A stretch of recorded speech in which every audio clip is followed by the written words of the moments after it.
baiknya Ananda cek terlebih dulu di lacinya apakah ada sampah. Kalau ada silakan dibuang ya Ananda. Baik, Bu. Oke, silakan ketua kelas memisahkan anggota kelasnya untuk mulai pembelajaran. Baik, Bu. Sebelum memulai pembelajaran, marilah kita berdoa masing-masing. Berdoa dimulai.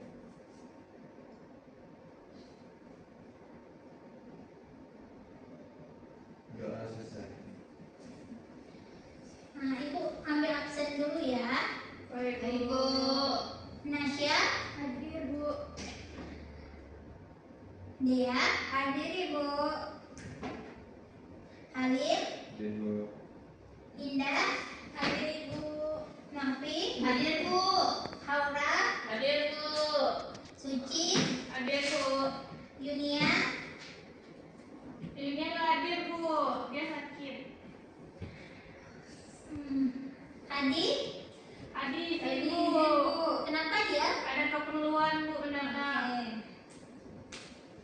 Sebelum kita masuk pembelajaran, coba apakah Anda masih ingat pembelajaran sebelum materi sebelumnya? Masih, Bu. Ya apa dia? Suhu dan kalor, Bu. Apa itu suhu dan kalor dia? Suhu adalah besaran yang menunjukkan derajat panas atau dingin suatu benda. Sedangkan kalor adalah bentuk energi yang berpindah dari benda bersuhu tinggi ke benda yang bersuhu rendah, Bu. Betul dia. Sebelum Ibu masuk ke pembelajaran kita, Ibu ada motivasi sedikit untuk materi kita. Ini berkaitan dengan materi kita ya. Ya, Bu. Motivasinya yaitu dalam hidup seperti dalam fluida, tekanan bisa datang dari berbagai arah dengan dengan pemahaman kita bisa menyimbangkannya. Mari kita belajar bagaimana alam bekerja secara diam-diam namun penuh kekuatan melalui fluida statis.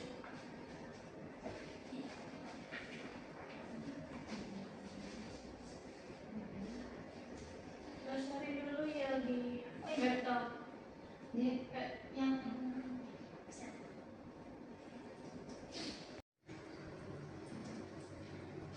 di mana tujuan pembelajaran kita ada satu, yaitu peserta didik dapat mengaitkan tekanan dan kedalaman fluida dengan tepat.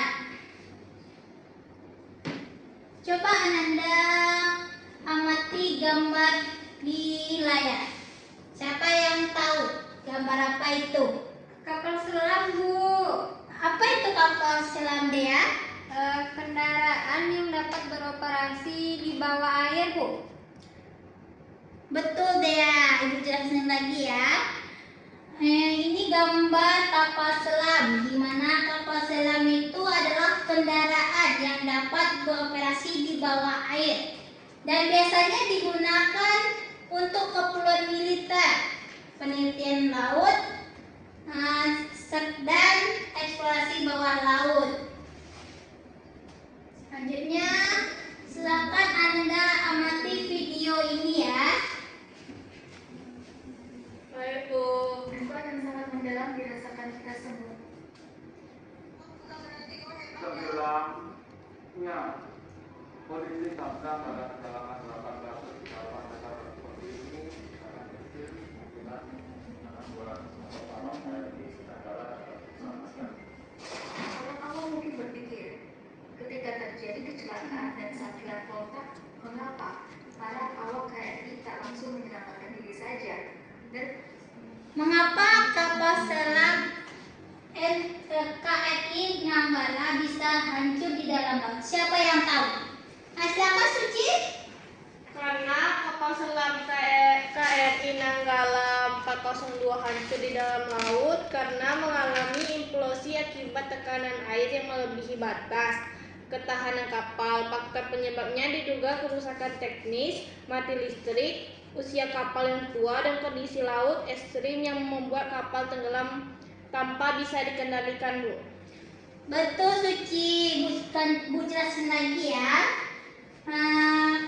Kapal selam KRI Nanggala 402 ini hancur di dalam laut karena mengalami implosi akibat tekanan air yang melebihi batas ketahanan kapal. Faktor penyebabnya diduga adanya kerusakan teknis, mati listrik, atau bahkan usia kapal yang sudah tua, serta kondisi laut yang ekstrim yang membuat kapal tenggelam tanpa bisa dikendalikan. Nah, di sini Ibu akan membagikan LKPD. Nanti dikerjain ya Anda. Oke Ibu. 1 berdua ya Anda. Ibu.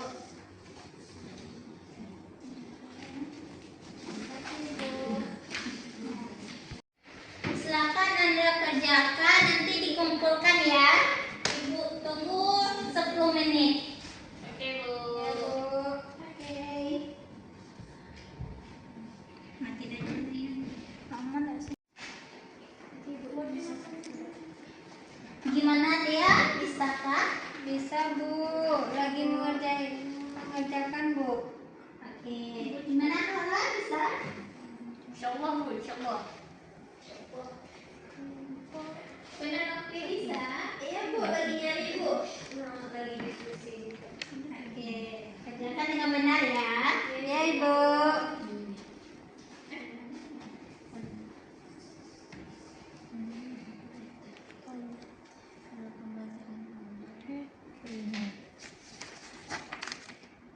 Tiga jenis cairan dalam pipa U dalam keadaan pakai massa cairannya 1 dan 2 1 dan 2 1 2 berturut-turut 2,5. Gimana dia udah siap? Udah Bu, udah Bu. Nah, kalau udah siap silakan kumpulkan ya Nanda. Iya, Baik, Bu. biar kita bisa menjelaskan materi kita lagi. Ini Bu. Iya Ibu. Aura kumpulkan ya ke depannya Aura. Mana punya diskusi? Oke, makasih. Oke, kita materi selanjutnya ada ya. Nah, di sini kita belajar tentang konsep fluida statis.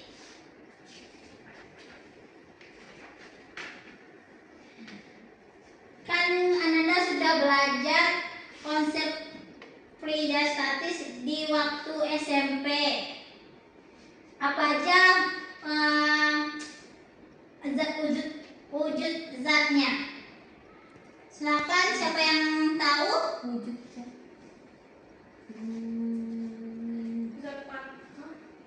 Zat padat, cair, gas. dan gas. Betul. Ada 3 ya, yaitu ada zat padat, zat cair, dan gas. Nah, di sini kita akan menjelaskan fluida. Fluida adalah zat yang dapat mengalir dan memberikan sedikit hambatan terhadap perubahan bentuk ketika ditekan. Di mana fluida secara umum dibagi menjadi 2. Yang pertama itu fluida tak bergerak atau hidrostatis dan fluida bergerak atau hidrodinamis. Nah, di sini kita akan mempelajari tentang fluida tak bergerak yaitu hidrostatis.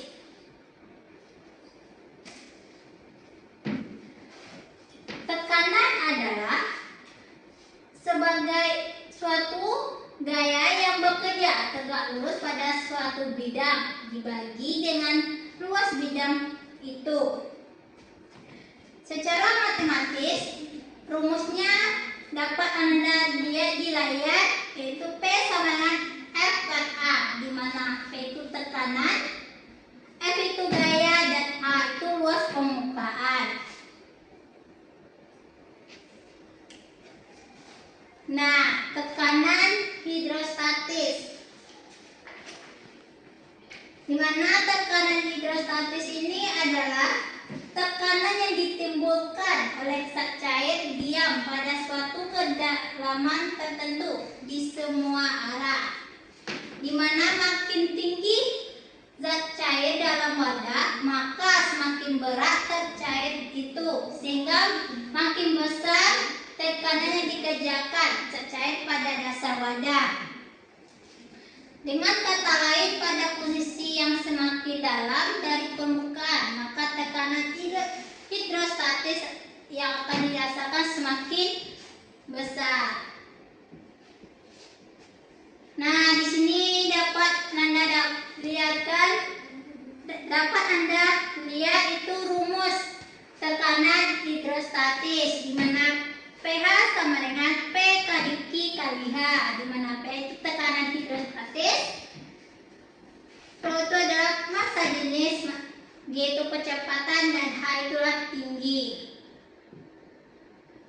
Di mana semakin tinggi dari permukaan bumi, tekan udara semakin berkurang. Nah, ini rumus tekanan hidrostatis pada tekanan udara di luar. pH sama dengan PU tambah Rho kali Q kali H. Di sini ada juga hukum pokok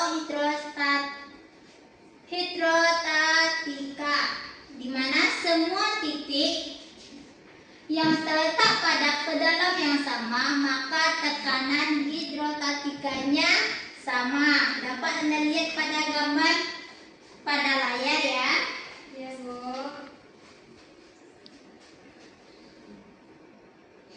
Nah, di sini ada contoh penerapan tekanan hidrostatis dalam kehidupan sehari. Coba Anda sebutkan contoh penerapannya. Silakan, siapa yang tahu? Untuk pengobatan, Bu. Nah, apa contohnya Suci dalam kehidupan sehari? Dea, Bu. Silakan deh. Terapi oksigen hiperbarik, Bu. Infus dan transfusi darah, Bu, kalau untuk pengobatan. Oke, Suci, beri tepuk tangan untuk Suci dulu. Nah, silakan ya. Tadi dia mau nambahkan. Untuk pengobatan, Bu. Untuk pengobatan itu ada terapi oksigen hiperbarik, ada juga infus dan transfusi darah, itu penggunaan alat cuci luka tekanan tinggi, dan perawatan pembekakan atau edema, Bu. Oke. Kalau untuk pengukuran tekanan atmosfer, siapa yang tahu? Nasya dulu ya, Indah. Silakan Nasya. Yang pertama tuh ada barometer raksa, Bu. Kemudian untuk barometer air. Oke, silakan Indah. Tadi Indah mau menambahkan. Selanjutnya ada altimeter pada pesawat, Bu. Ini nih menggunakan perubahan tekanan udara untuk memperkirakan ketinggian pesawat. Terus untuk perkiraan cuaca, Bu. Oke, terima kasih kepada Indah dan Nasya ya sudah menjawab pertanyaan tentang untuk mengukur tekanan atmosfer. Kalau untuk membuat kapal selam, siapa yang tahu? Cuci, Bu. Silakan Suci. Yang pertama tuh ada tangki balas kapal selam. Terus yang kedua tuh ada struktur lambung yang tahan tekanan. Terus yang ketiga tuh lambung kapal selam dibuat dari bahan tebal untuk menahan tekanan air laut di kedalaman tinggi. Terus yang keempat tuh ada pengukuran kedalaman selam. Terus yang kelima tuh ada desain jendela kapal selam, Bu. Oke, baik, betul sekali ada yang disampaikan teman-temannya. Di sini Ibu akan mengulangi lagi, di mana untuk pengobatan tadi yang teman Anda menyebutkan terapi oksigen hiperbarik, di mana menggunakan ruang tekanan tinggi untuk membantu menyembuhkan luka dan infeksi. Terus yang ada tadi ada kedua itu infus dan transfusi darah, di mana cairan infus bergerak dari botol ke tubuh pasien karena adanya tekanan hidrostatis dari ketinggian botol. Terus tadi ada penggunaan alat cuci luka tekanan tinggi, di mana Air disemprotkan dengan tekanan tertentu untuk membersihkan luka yang lebih efektif. Tadi untuk mengukur tekanan atmosfer ada berapa tadi, yaitu ada barometer raksa, di mana untuk mengukur tekanan udara menggunakan kolom raksa berdasarkan prinsip tekanan hidrostatis. Terus tadi ada bagian untuk membuat kapal selam, itu ada tadi tangki balas kapal selam. Ini adalah air yang dimasukkan atau dikeluarkan untuk mengatur kedalaman kapal selam. Di sini kita udah sampai ke kesimpulan. Siapa yang dapat memberikan kesimpulan? Silakan Ananda. Siapa yang mau? Silakan Nasya. Jadi tekanan didefinisikan sebagai gaya yang bekerja tegak lurus pada suatu bidang dibagi dengan luas bidang itu. Kemudian kalau tekanan didefinisikan sebagai gaya yang bekerja tegak lurus pada suatu bidang dibagi dengan luas bidang itu. Secara matematis itu dirumuskan dengan P sama dengan F per A. Tekanan hidrostatis merupakan tekanan yang ditimbulkan oleh zat cair diam pada suatu kedalaman tertentu ke semua arah dengan rumusnya yaitu pH sama dengan Rho kali G kali H. Udah, Bu. Oke, terima kasih Nasa. Di sini Ibu akan menyimpulkan kembali apa yang dibilang Nasa tadi ya.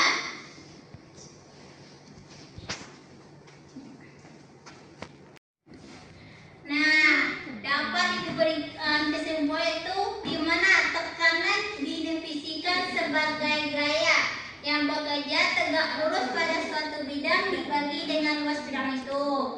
Yang kedua itu ada tekanan, di mana tekanan didefinisikan sebagai gaya yang bekerja tegak lurus pada suatu bidang dibagi dengan luas bidang itu. Di mana rumusnya yaitu ada P sama dengan F kali A, F per A. Terus ada tekanan hidrostatis, merupakan tekanan yang ditimbulkan oleh zat cair diam pada suatu kedalaman tertentu ke semua arah. Di mana rumus yang kita gunakan yaitu pH sama dengan Rho dikali G dikali H. Mungkin itu pembelajaran kita dulu. Untuk pembelajaran selanjutnya, silakan Ananda pahami dan buat resumenya tentang fluida dinamis ya Ananda. Baik, Ibu. Untuk tugasnya nanti Ibu juga kirim di grup WhatsApp-nya. Iya, Ibu.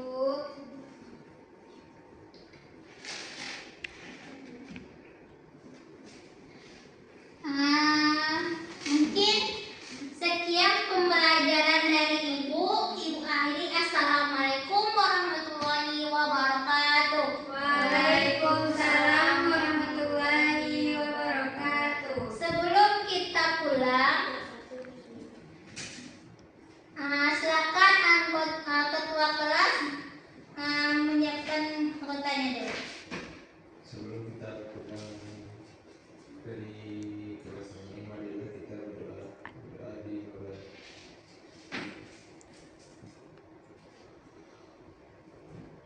Berdoa